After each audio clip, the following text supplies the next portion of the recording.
Hello and welcome to Smart Insight Traders.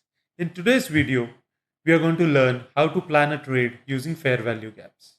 To make this a little more fun, we are going to use the analogy of a road trip to understand the steps involved in planning a trade. The first step of any road trip is to decide your destination. Let's say I decide to go on a road trip from Mumbai to Goa. I'm traveling from north to the south. Now I have a direction to travel in. And that, my friends, is your bias. The first step of your trade plan is to determine your bias. Are you going to buy or are you going to sell? Are you bullish or are you bearish? This cannot be decided on a whim. We are going to learn to do this in a mechanical way. To help guide us in this decision of determining your bias, we are going to make use of two important factors. One is the time frame that you're going to trade in, and second is the market algorithm and the state of delivery of price. Let's look at both these things in a little more detail. Price trends look vastly different on different time frames. Let's take the example of an index chart, a Nifty 50 or a Bank Nifty index for that matter. Let's have a look at how a time frame is an important factor in determining our bias. Here we are looking at a 1 minute chart of Bank Nifty on the day of 4th April 2024. Just have a look at this price action. If you had to look at this, you would say that there is clearly a bearish trend that is going on. We are breaking lows, we are making lower highs as price is moving on, and here your bias would obviously be bearish. But if we zoom out of this and jump a couple of time frames higher to, let's say, a 75 minutes time frame, here we are on a 75 minutes time frame, and this is first candle on the 4th of April. Now, if you have a look, the trend completely changes. All we have is a small correction, which is just 50% retracement of this swing, and price reverses again. This is what I mean by how a time frame is going to determine your bias. On a lower time frame, we were bearish, but when we zoom out and look at the higher time frame, we had to change our bias from bearish to bullish. Let's take a look at another example. Right now, we are looking at the daily chart of the Bank Nifty index. We are observing the price action between the 18th of September to the 26th of October 2023. Here, if we have a look, we can see that clearly price is in a bearish trend. But what happens if you zoom out? Let's go 2 time frames higher into the monthly time frame and look at the picture there. This is the monthly time frame chart for the Bank Nifty index.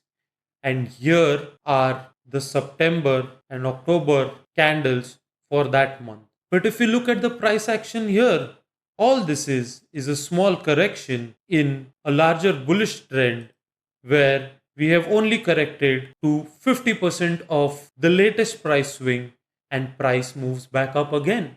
So if you were on a monthly time frame, it was just a small correction and you would continue to remain bullish.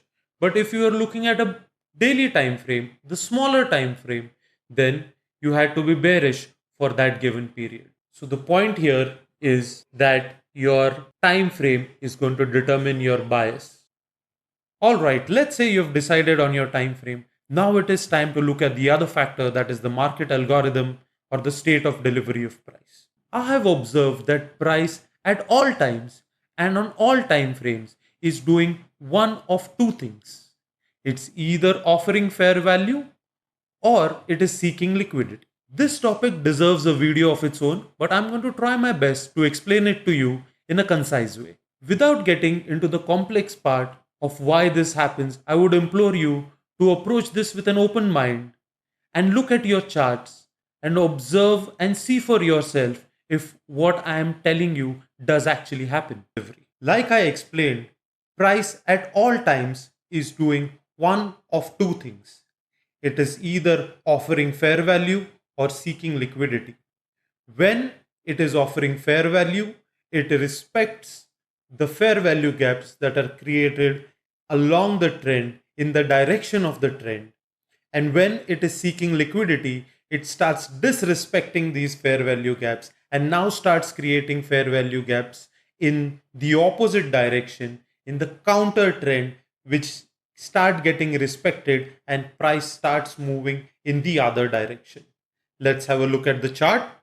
Here, open in front of us is a 75 minutes chart for Bank Nifty Index starting from the 26th of March till date, that is the 19th of April.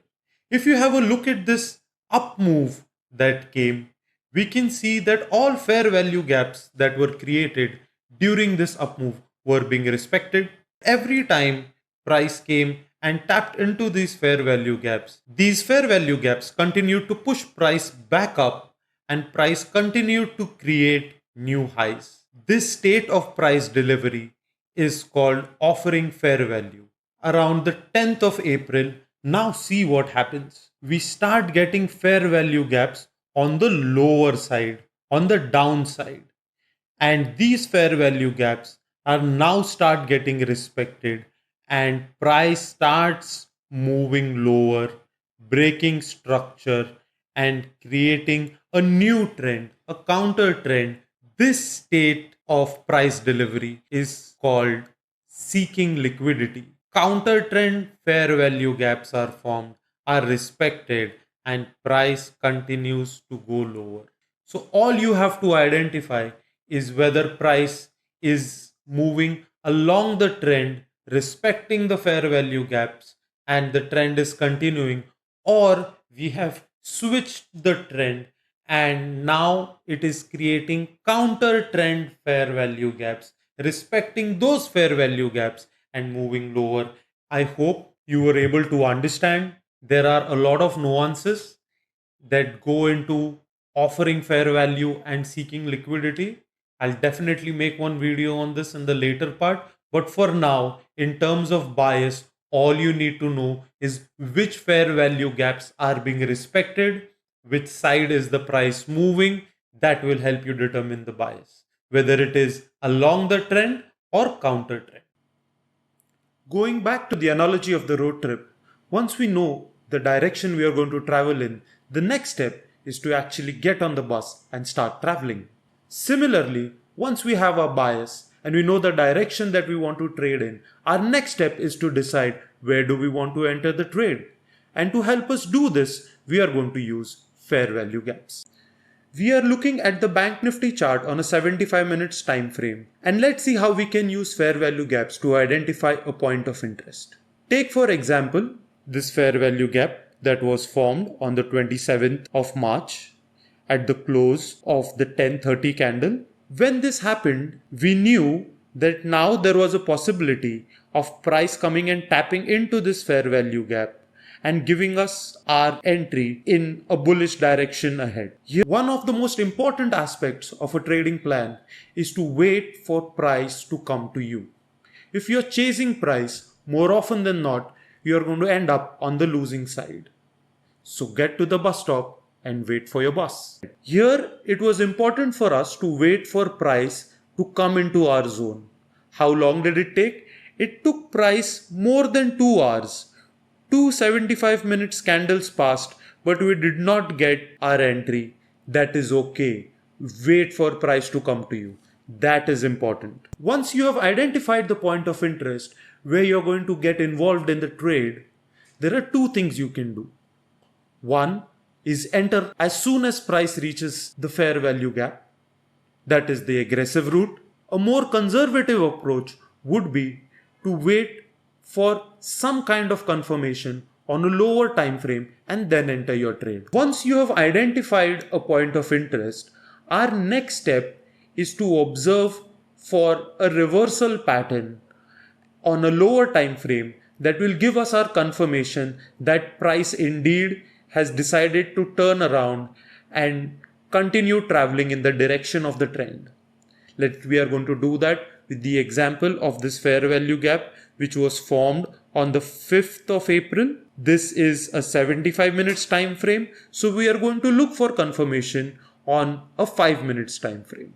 Let's jump into a 5 minutes time frame. Here is that same fair value gap on a 5 minutes time frame. Once price tapped into this fair value gap on a 5 minutes time frame, we can see another fair value gap going higher. We can mark this fair value gap, and now this fair value gap acts as our entry. This is a confirmation that price indeed has turned around, and we tap into this fair value gap and price zooms. Once you are in the bus, there is nothing more for you to do than enjoy the scenery and wait for your destination. Similarly, once you are in the trade, sit tight. Price will either hit your stop loss or hit your take profit. Sometimes the journey will be quick and you will reach your target in a straight line. But other times, price will meander around. Test your patience. This is where you have to hang on. Trust your analysis. Wait for price to do its thing. There are two ways that price can achieve your target. One, it zooms off in a straight line and you don't have to wait much. This is a perfect example of that, where price tapped into this fair value gap, the larger time frame fair value gap, and immediately it gave us another confirmation on the lower time frame, and after tapping into that time frame, in the next couple of candles, price zoomed back up to give us our target, our first target, which was this swing high. That's not going to be the case always. Let's take a look at this example where price taps into this 75 minutes fair value gap. On the lower time frame, on a 5 minutes time frame, it creates another fair value gap, giving us our entry. So our entry happens at 11:20.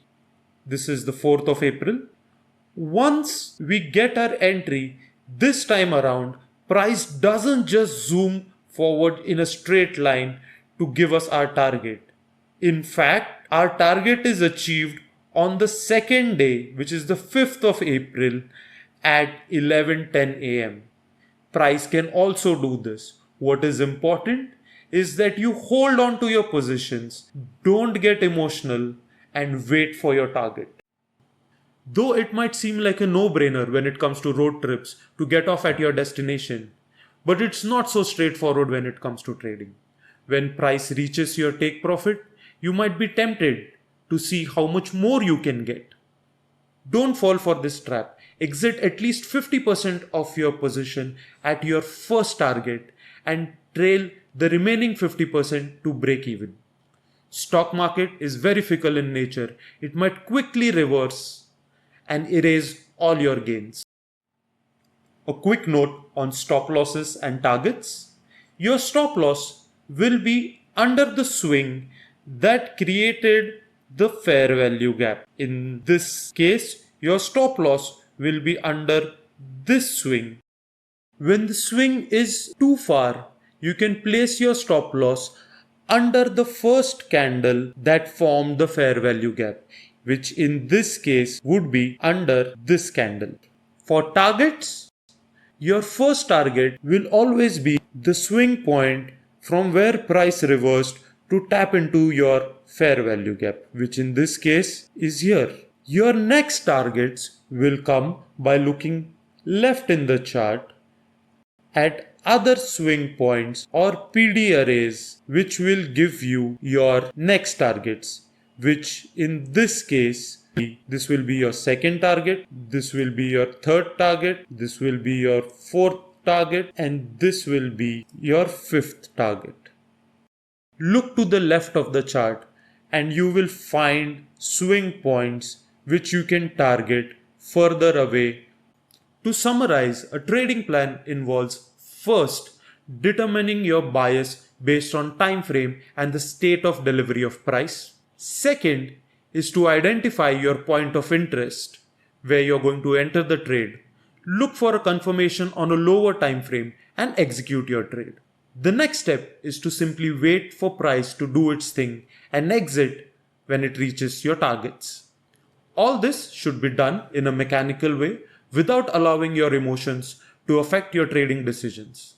So keep it simple and trade smart.